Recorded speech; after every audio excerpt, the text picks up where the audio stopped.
Lecimy jeszcze raz, aby Chrystus reign. And welcome back to another Bible study, everybody. I know we've been kind of lacking on getting some videos out to you guys. We're sorry. As you can imagine, with the holidays coming up, well, not coming up, past. Sorry about that, guys. It's been a long day for me. With the holidays just passing us, you can imagine we've been fairly busy. I'm sure you guys are aware. I'm sure you guys get it. But let's get right into it. I'll start us off with chapter 8. The rites of ordination. The Lord spoke to Moses, saying, Take Aaron and his sons with him, the vestments, the anointing oil, the bull for the purification offering, the 2 rams, and the basket of unleavened bread, and assemble the whole congregation at the entrance of the tent of meeting. And Moses did as the Lord had commanded him. When the congregation was assembled at the entrance of the tent of meeting, Moses said to the congregation, This is what the Lord has commanded to be done. Then Moses brought Aaron and his sons forward and washed them with water. He put the tunic on him, fastened the sash around him, and clothed him with the robe, and put the ephod on him. He then put the decorated band of the ephod around him, tying the ephod to him with it. He placed the breastpiece on him, and in the breastpiece he put the Urim and the Thummim, and he set the turban on his head, and on the turban in front he set the golden ornament, the holy diadem, as the Lord had commanded Moses. Then Moses took the anointing oil and anointed the tabernacle and all that was in it and consecrated them. He sprinkled some of it on the altar 7 times and anointed the altar and all its utensils and the basin and its base to consecrate them. He poured some of the anointing oil on Aaron's head and anointed him to consecrate him. And Moses brought forward Aaron's sons and clothed them with tunics and fastened sashes around them and tied headdresses on them as the Lord had commanded Moses. He led forward the bull of purification offering, and Aaron and his sons laid their hands upon the head of the bull for the purification offering, and it was slaughtered. Moses took the blood and with his finger put some on each of the horns of the altar, purifying the altar. Then he poured out the blood at the base of the altar. Thus he consecrated it to make atonement for it. Moses took all the fat that was around the entrails and the appendage of the liver and the 2 kidneys with their fat and burned them into smoke on the altar. But the bull itself, its skin and flesh and its dung, he burned with fire outside the camp, as the Lord had commanded Moses. Then he brought forward the ram of burnt offering. Aaron and his sons laid their hands on the head of the ram, and it was slaughtered. Moses dashed the blood against all sides of the altar. The ram was cut into its parts, and Moses turned into smoke. Moses turned into smoke the head and the parts of the suet. And after the entrails and the legs were washed with water, Moses turned into smoke the rest of the ram on the altar. It was a burnt offering for a pleasing odor, an offering by fire to the Lord, to the Lord as the Lord had commanded Moses. Then he brought forward the second ram, the ram of ordination. Aaron and his sons laid their hands on the head of the ram, and it was slaughtered. Moses took some of its blood and put it on the lobe of Aaron's right ear, and on the thumb of his right hand, and on the big toe of his right foot. After Aaron's sons were brought forward, Moses had put some of the blood on the lobes of their right ears, and on the thumbs of their right hands, and on the big toes of their right feet. And Moses dashed the rest of the blood against all sides of the altar. He took the fat, the fatty tail, all the fat that was around the entrails, the appendage of the liver, and the 2 kidneys with their fat, and the right thigh. From the basket of unleavened bread that was before the Lord, he took 1 cake of unleavened bread, 1 cake of bread with oil, and 1 wafer, and placed them on the fat and on the right thigh. He placed all these on the palms of Aaron and on the palms of his sons, and raised them as an elevation offering before the Lord. Then Moses took them from their hands and turned them into smoke on the altar with the burnt offering. This was an ordination offering for a pleasing odor, an offering by fire to the Lord. Moses took the breast and raised it as an elevation offering before the Lord. It was Moses' portion of the ram of ordination, as the Lord had commanded Moses. Then Moses took some of the anointing oil and some of the blood that was on the altar and sprinkled them on Aaron and his vestments, and also on his sons and their vestments. Thus he consecrated Aaron and his vestments, and also his sons and their vestments. And Moses said to Aaron and his sons, Boil the flesh at the entrance of the tent of meeting, and eat it there with the bread that is in the basket of ordination offerings, as I was commanded. Aaron and his sons shall eat it, and what remains of the flesh and the bread you shall burn with fire. You shall not go outside the entrance of the tent of meeting for 7 days, until the day when your period of ordination is complete, for it will take 7 days to ordain you. As has been done today, the Lord has commanded to be done to make atonement for you. You shall remain at the entrance of the tent of meeting day and night for 7 days, keeping the Lord's charge so that you do not die, for so I have been commanded. Aaron and his sons did all the things that the Lord had commanded through Moses. Chapter 9. Aaron's priesthood inaugurated. On the 8th day, Moses summoned Aaron and his sons and the elders of Israel. He said to Aaron, "Take a bull, calf, for a purification offering, and a ram for a burnt offering without blemish, and offer them before the Lord. And say to the Israelites, Take a male goat for a purification offering, a calf and a lamb, yearlings without blemish, for a burnt offering, and an ox and a ram for an offering of well-being to sacrifice before the Lord, and a grain offering mixed with oil. For today the Lord will appear to you." They brought what Moses commanded to the front of the tent of meeting. And the whole congregation drew near and stood before the Lord.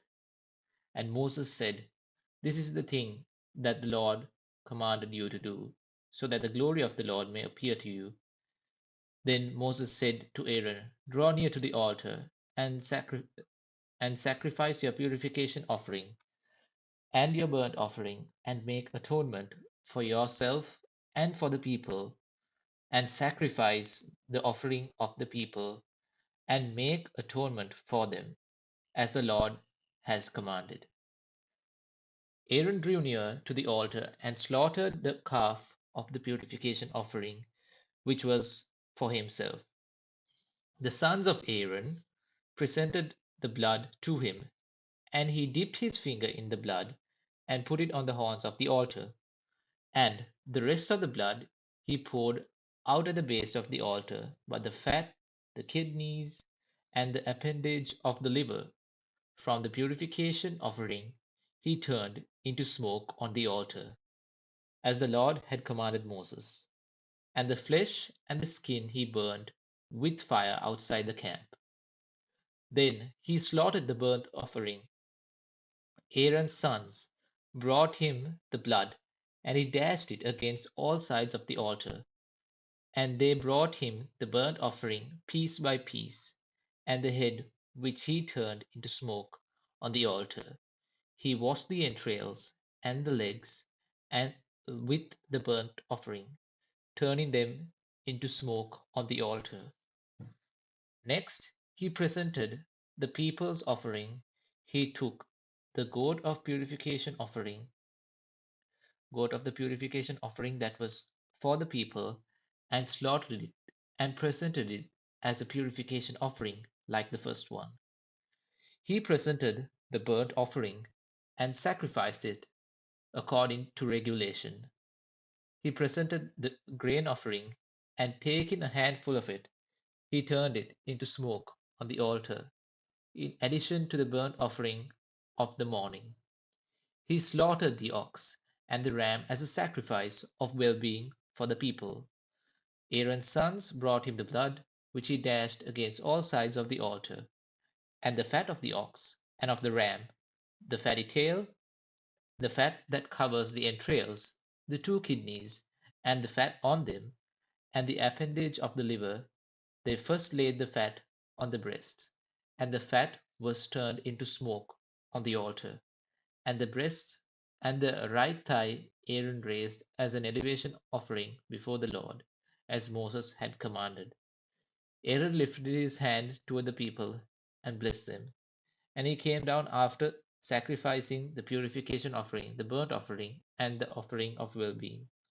Moses and Aaron entered the tent of meeting and then came out and blessed the people. And the glory of the Lord appeared to all the men. Fire came out from the Lord and consumed the burnt offering and the fat on the altar. And when the people saw it, they shouted and fell on their faces. Leviticus chapter 10. Excuse me. Nadab and Abihu. I probably mispronounced both of those. Now Aaron's sons, Nadab and Abihu, each took his censer, put fire in it, and laid incense on it. And they offered unholy fire before the Lord, such as he had not commanded them. And fire came out from the presence of the Lord and consumed them, and they died before the Lord. Then Moses said to Aaron, "This is what the Lord meant when he said, 'Through those who are near me, I will show myself holy, and before all the people, I will be glorified.'" And Aaron was silent. Moses summoned Mishael and Elzaphan, sons of Uziel, the uncle of Aaron, and said to them, "Come forward and carry your kinsmen away from the front of the sanctuary to a place outside the camp."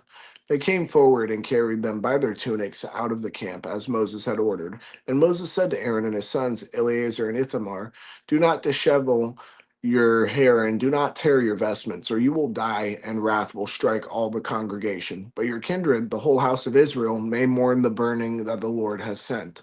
You shall not go outside the entrance of the tent of meeting, lest you die, for the anointing oil of the Lord is on you." And they did as Moses had ordered. And the Lord spoke to Aaron, "Drink no wine or strong drink, neither you nor your sons, when you enter the tent of meeting, that you may not die. It is a statute forever throughout your generations. You are to distinguish between the holy and the common, and between the unclean and the clean. And you are to teach the Israelites all the statutes that the Lord has spoken to them through Moses." Moses spoke to Aaron and said to his remaining sons, Eleazar and Ithamar, "Take the grain offering that is left from the Lord's offerings by fire, and eat it unleavened beside the altar, for it is most holy. You you shall eat it in a holy place, because it is your due and your sons' due from the offerings by fire to the Lord. For so I am commanded. But the breast that is elevated and the thigh that is raised, you and your sons and daughters as well may eat in any clean place, for they have been assigned to you and your children from the sacrifices of well being of the Israelites. The thigh that is raised and the breast that is elevated, they shall bring together with the offerings by fire of the fat to raise for an elevation offering before the Lord. They are to be your due and that of your children forever, as the Lord has commanded. Then Moses made inquiry about the goat of the purification offering, and it had already been burned. He was angry with Eleazar and Ithamar, Aaron's remaining sons, and said, "Why did you not eat the purification offering in the sacred area? For it is most holy, and God has given it to you that you may remove the guilt of the congregation to make atonement on their behalf before the Lord.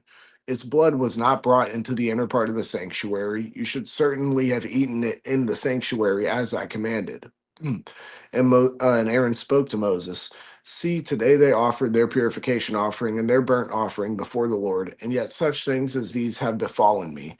If I had eaten the purification offering today, would it have been agreeable to the Lord?" And when Moses heard that, he agreed. Chapter 11. Clean and unclean foods. The Lord spoke to Moses and Aaron, saying to them, "Speak to the Israelites. From among all the land animals, these are the creatures that you may eat. Any animal that has divided hoofs and is cleft-footed, and chews the cud, such you may eat. But among those that chew the cud or have divided hooves, you shall not eat the following: the camel, for even though it chews the cud, it does not have divided hooves. It is unclean for you. The rock badger, for even though it chews the cud, it does not have divided hooves. It is unclean for you. The hare, for even though it chews the cud, it does not have divided hooves. It is unclean for you. The pig, for even though it has divided hooves and is cleft-footed, it does not chew the cud, and it is unclean for you. Of their flesh you shall not eat, and their carcasses you shall not touch. They are unclean for you. So, Mark, this verse now, Leviticus 11, verse 7, is a verse Muslims like to bring a lot. But then again, if they like to bring that verse, they need to consider the verse number 4, where it mentions camel. But they still like to drink camel urine, camel products, and they're the reason why we have MERS-CoV, the Middle East respiratory syndrome, since the early 2000s, with a 33% mortality rate, 3,000 cases, 1,000 dead, and whoever goes to Saudi Arabia has to disinfect themselves before leaving. if they have any contact with these animals. So yeah, yeah, Facts. they still do what the Bible tells them not to. Hmm. So they can't expect us to hold a standard when they don't do it themselves. It's called hypocrisy. And Exactly. yeah, and these are just the Jewish commandments. 613 of them are here. We are not called to follow these anymore because Jesus already fulfilled the law. So back to verse 8. Of their flesh you shall not eat, and their carcasses you shall not touch. They are unclean for you. These you may eat of all that are in the water. Eat everything in the waters that has fins and scales, whether in seas or in the streams, such you may eat. But anything in the seas or streams that does not have fins and scales of the swarming creatures in the waters and among all the other living creatures that are in the waters, they are detestable to you, and detestable they shall remain. Of their flesh you shall not eat, and their carcasses you shall regard as detestable. Everything in the waters that does not have fins and scales is detestable to you. These you shall regard as detestable among the birds. They shall not be eaten. They are an abomination: the eagle, the vulture, the osprey, the buzzard, the kite of any kind, every raven of any kind, the ostrich, the nighthawk, the seagull, the hawk of any kind, the little owl, the cormorant, the great owl, the water hen, the desert owl, the carrion vulture, the stork, the heron of any kind, the hoopoe, and the bat. All winged insects that walk upon all fours are detestable to you. But among winged insects that walk on all fours, you may eat those that have jointed legs above their feet, with which to leap on the ground. Of them you may eat locusts of every kind, boiled locusts of every kind, crickets of every kind, and grasshoppers of every kind. But all other winged insects that have 4 feet are detestable to you. Unclean animals. By these you shall become unclean.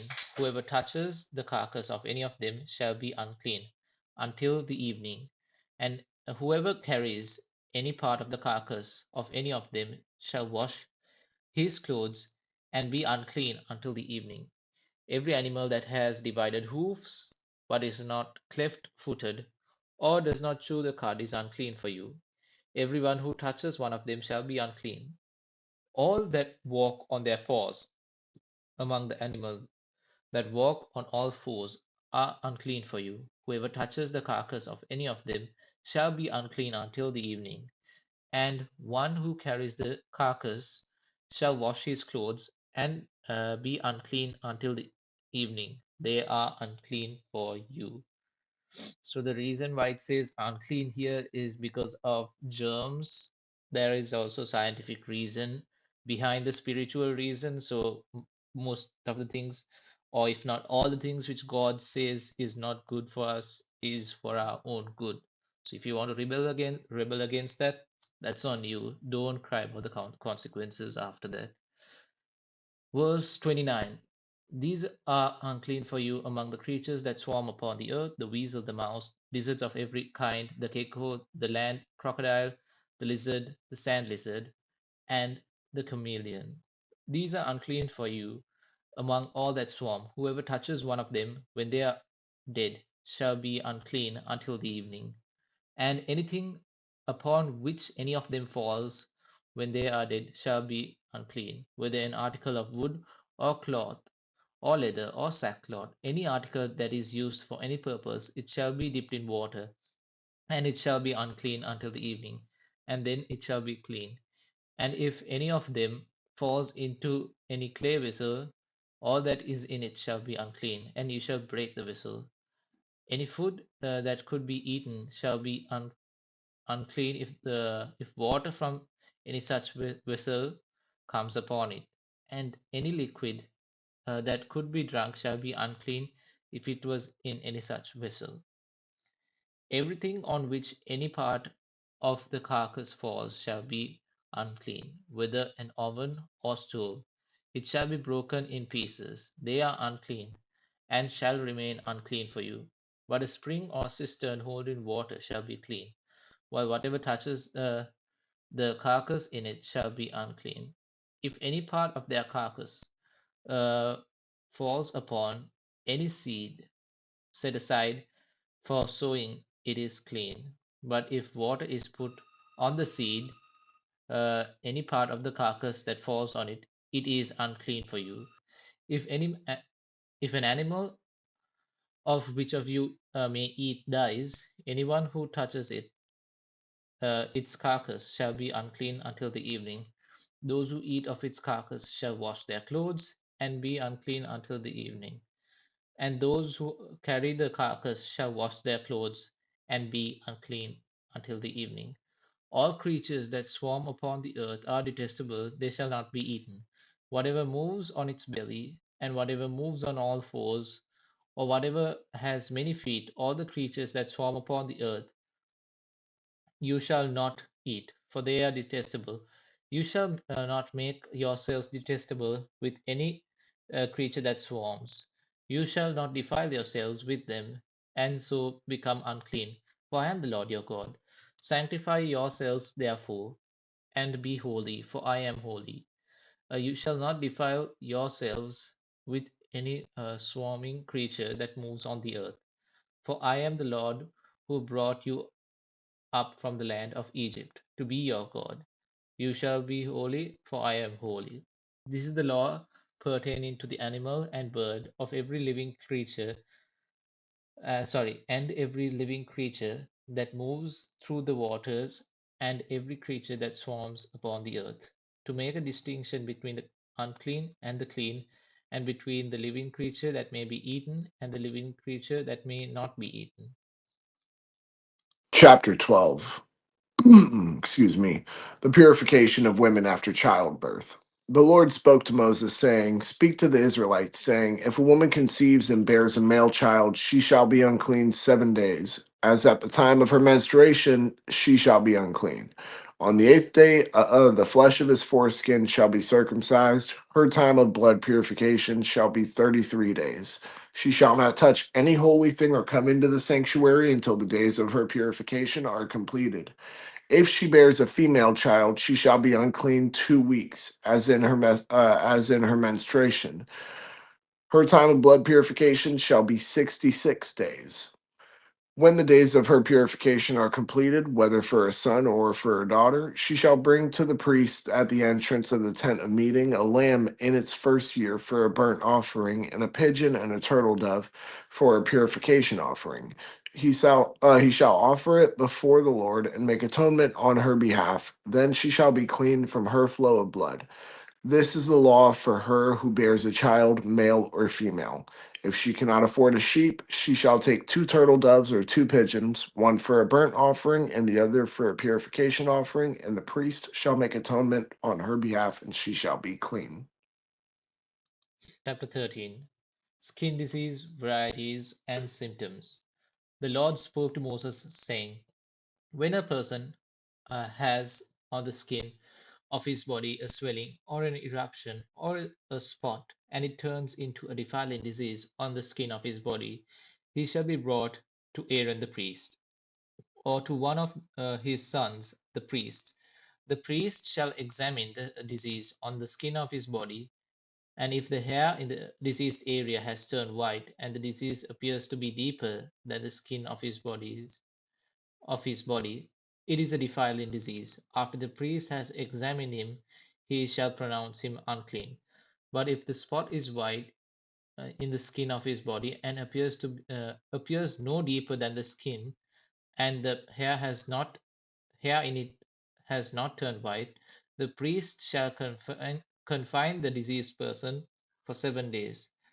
The priest shall examine him on the seventh day and see, and if he sees that the disease is checked and the disease has not spread in the skin, then the priest shall confine him 7 days more.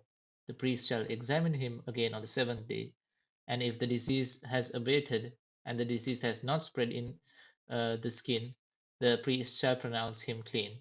It is only an eruption, and he shall wash his clothes and be clean. But if the eruption spreads in the skin, after he has shown himself to the priest for his cleansing, he shall appear again before the priest. The priest shall make a the priest shall make an examination, and if the eruption has spread in the skin, the priest shall pronounce him unclean. It is defiling. When a person contracts a defiling skin disease, he shall be brought to the priest. The priest shall make an examination, and if there is a white swelling in the skin that has turned the hair white, and there is a patch of raw flesh in the swelling, it is a chronic defiling disease in the skin of his body. The priest shall pronounce him unclean. He shall not confine him, for he is unclean. But if the defiling disease breaks out in the skin, so that it covers all the all the skin of the deceased person from head to foot, so far as the priest can see, then the priest shall make an examination. And if the defiling disease has covered all his body, he shall pronounce him clean of the disease, since it has uh, all turned white. He is clean. But if raw flesh appears, but if raw flesh ever appears on him, he shall be unclean. The priest shall examine the raw flesh and pronounce him unclean. Raw flesh is unclean, it is defiling. But if the raw flesh again turns white, he shall come to the priest. The priest shall examine him, and if the disease has turned white, the priest shall pronounce the diseased person clean. He is clean. When there is on the skin of one's body a boil that has healed, and in the place of the boil there appears a white swelling or a reddish spot, it shall be shown to the priest. The priest shall make an examination, and if it appears deeper than the skin, and its hair has turned white, the priest shall pronounce him unclean. This is a defiling skin disease broken out in the boil. But if the priest examines it, and on the hair it is not white, nor is it deeper than the skin, but has abated, the priest shall confine him 7 days. If it spreads in the skin, the priest shall pronounce him unclean, it is diseased. But if the spot remains in one place and does not spread, it is the scar of the boil, the priest shall pronounce him clean. Or when the body has a burn on the skin, and the patch of the burn becomes a spot, reddish, white or white, the priest shall examine it. If the hair on the spot has turned white and appears deeper than the skin, it is defiling. It has broken out in the burn, and the priest shall pronounce him unclean. This is a defiling disease. But if the priest examines it, and the hair in the spot is not white, and it is no deeper than the skin but has abated, the priest shall confine him 7 days. The priest shall examine him on the seventh day. If it is spreading in the skin, the priest shall pronounce him unclean. This is a defiling disease. But if the spot remains in one place and does not spread in the skin but has abated, it is swelling from the burn, and the priest shall pronounce him clean, for it is the scar of the burn. When a man or woman has a disease on the head or in the beard, the priest shall examine the disease. If it appears deeper than the skin, and the hair in it is yellow and thin, the priest shall pronounce him unclean. It is an itch, a defiling disease of the head or the beard. If the priest examines the itching disease, and it appears no deeper than the skin, and there is no black hair in it, the priest shall confine the person with the itching disease for 7 days. On the seventh day, the priest shall examine the itch. If the itch has not spread, and there is no yellow hair, and the itch appears to be no deeper than the skin, he shall shave, but the itch he shall not shave. The priest shall confine the person with the itch for 7 days more. On the seventh day, the priest shall examine the itch. If the itch has not spread in the skin, and it appears to be no deeper than the skin, the priest shall pronounce him clean. He shall wash his clothes, but if the itch spreads in the skin after he was pronounced clean, the priest shall examine him. If the itch has spread in the skin, the priest need not seek for the yellow hair, for he is unclean. But if the itch in his eyes, but if in his eyes the itch is checked and black hair has grown in it, the itch is healed. He is clean. The priest shall pronounce him clean. When a man or woman has spots on the skin of the body, white spots, the priest shall make an examination, and if the spots on the skin of the body are of a dull white, it is a rash that has broken out on the skin. He is clean. If anyone loses the hair from his head, he is bald, but he is clean. If he loses the hair from his forehead and temples, he has baldness of the forehead, but he is clean. But if there is one who, but if there is on the bald head or bald forehead a reddish white disease spot, it is a defiling disease breaking out on his bald head or his bald forehead. The priest shall examine him. If the diseased swelling is reddish white on his bald head or on his bald forehead, which resembles a defiling disease in the skin of the body, he is defiled, he is unclean. The priest shall pronounce him unclean. The disease is on his head. The person who has the defiling disease shall wear torn clothes, and let the hair of his head be dishevelled, and he shall cover his upper lip and cry out, unclean, unclean.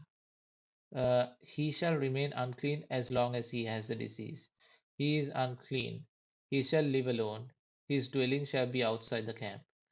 Concerning clothing, when a defiling disease appears in woolen or linen cloth, in warp or woof of linen, or wool, or in a skin, or in anything made of skin, if the disease shows greenish or reddish in the garment, whether in a warp or woof, or in skin, or in anything made of skin, it is a defiling disease and shall be shown to the priest. The priest shall examine the disease and put the diseased article aside for 7 days. He shall examine the disease on the seventh day. If the disease has spread in the cloth, in warp or woof, or in the skin, whatever be the use of the skin, this is a defiling disease. It is unclean.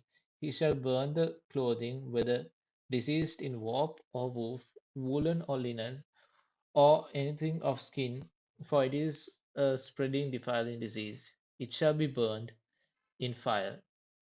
If the priest makes an examination and the disease has not spread in the clothing, in warp or woof, or in anything of the skin, the priest shall command that the diseased article be washed, and he shall put it aside 7 days more. The priest shall examine the diseased article after it has been washed. If the diseased spot has not changed color, though the disease has not spread, it is unclean. You shall burn it in fire. Whether worn spot is on the whether the worn spot is on the inside or on the outside. If the priest makes an examination and the disease has abated after it is washed, he shall tear the spot out of the cloth in warp or woof or out of skin. If it appears again in garment, in warp or woof, or in anything of skin, it is spreading. You shall burn with fire that in which the disease appears. But the cloth, warp, or woof, or anything of skin from which the disease appears when you have washed it, shall be washed a second time, and it shall be clean. This is the rule for defiling disease, in a cloth of wool or linen, either warp or woof, or any or in anything of skin to decide whether it is clean or unclean. Chapter 14. Purification of the diseased. The Lord spoke to Moses, saying, This shall be the rule for the person with a defiling skin disease at the time of his cleansing. He shall be brought to the priest shall go out of the camp, and the priest shall make an examination. If the disease is healed in the defiled person, the priest shall command that 2 living clean birds and cedar wood and crimson yarn and hyssop be brought for the one who is to be cleansed. The priest shall command that one of the birds be slaughtered over fresh water in a clay vessel.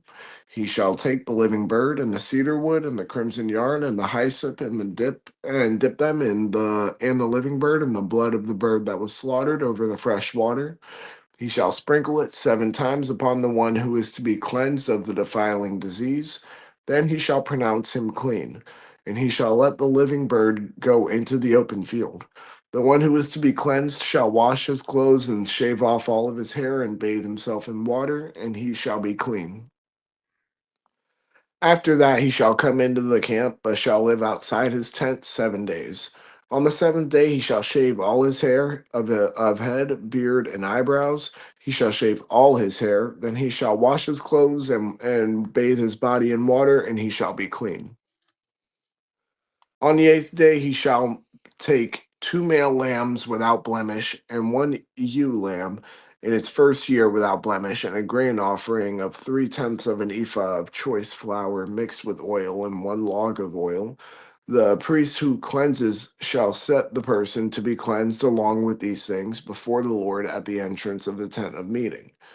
The priest shall take one of the lambs and offer it as a guilt offering, along with the log of oil, and raise them as an elevation offering before the Lord.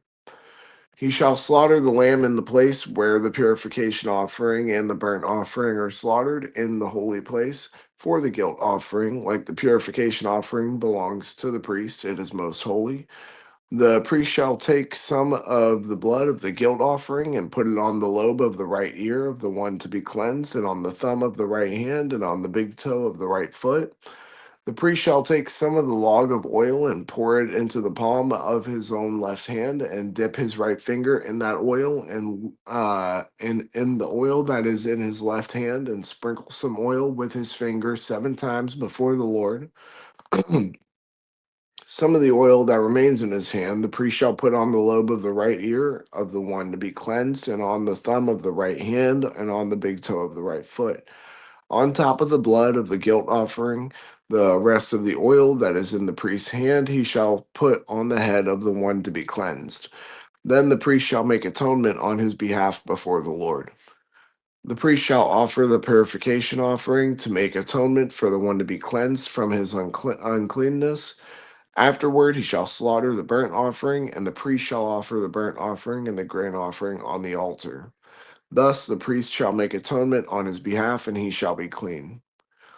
But if he is poor and cannot afford so much, he shall take 1 male lamb for a guilt offering to be elevated to make atonement on his behalf, and 1/10 of an ephah of choice flour mixed with oil for a grain offering, and a log of oil. Also, 2 turtle doves or 2 pigeons, such as he can afford, one for a purification offering and the other for a burnt offering. On the 8th day he shall bring them for his cleansing to the priest, to the entrance of the tent of meeting before the Lord. And the priest shall take the lamb of the guilt offering and the log of oil, and the priest shall raise them as an elevation offering before the Lord. The priest shall slaughter the lamb of the guilt offering, and shall take some of the blood of the guilt offering, and put it on the lobe of the right ear of the one to be cleansed, and on the thumb of the right hand, and on the big toe of the right foot. The priest shall pour some of the oil into the palm of his own left hand, and shall sprinkle with his right finger some of the oil that is in his left hand 7 times before the Lord. The priest shall put some of the oil in his hand on the lobe of the right ear on the right ear of the one to be cleansed, and on the thumb of the right hand, and on the big toe of the right foot, where the blood of the guilt offering was placed. The rest of the oil that is in the priest's hand he shall put on the head of the one to be cleansed, to make atonement on his behalf before the Lord. And he shall offer of the turtle doves or pigeons, such as he can afford, one for a purification offering, and the other for a burnt offering, along with a grain offering. And the priest shall make atonement before the Lord on behalf of the one being cleansed. This is the rule for the one who has a defiling skin disease who cannot afford the offerings for his cleansing. The Lord spoke to Moses and Aaron, saying, "When you come into the land of Canaan, which I give you for a possession, and I put a defiling disease in a house in the land of your possession, the owner of the house shall come and tell the priest, saying, There seems to me to be some sort of disease in my house." The priest shall command that they empty the house before the priest goes to examine the disease, or all that is in the house will become unclean. And afterward, the priest shall go in to inspect the house. He shall examine the disease. If the disease is in the walls of the house with greenish or reddish spots, and if it appears to be deeper than the surface, the priest shall go outside to the door of the house and shut up the house 7 days. The priest shall come back again on the seventh day and make an inspection. If the disease has spread in the walls of the house, the priest shall command that the stones in which the disease appears to be taken out and thrown into an unclean place outside the city. He shall have the inside of the house scraped thoroughly, and the plaster that is scraped off shall be dumped in an unclean place outside the city. They shall take other stones and put them in the place of those stones, and take other plaster and plaster the house. If the disease breaks out again in the house, after he has taken out the stones and scraped the house and plastered it, the priest shall go and make inspection. If the disease has spread in the house, it is a spreading, defiling disease in the house. It is unclean.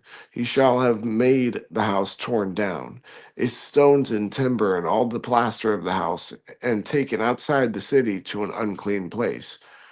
All who enter the house while it is shut up shall be unclean until the evening. And all who sleep in the house shall wash their clothes, and all who eat in the house shall wash their clothes. If the priest comes and makes an inspection and the disease has not spread in the house after the house was plastered, the priest shall announce the house clean, the disease is healed. For the cleansing of the house, he shall take 2 birds with cedar wood and crimson yarn and hyssop, and shall slaughter one of the birds over fresh water in a clay vessel, and shall take the cedar wood and the hyssop and the crimson yarn along with the living bird, and dip them in the blood of the slaughtered bird and the fresh water, and sprinkle the house 7 times. Thus he shall cleanse the house with the blood of the bird and with the fresh water, and with the living bird, and with cedar wood and hyssop and crimson yarn. He shall let the living bird go out of the city into the open field, so he shall make atonement for the house, and it shall be clean.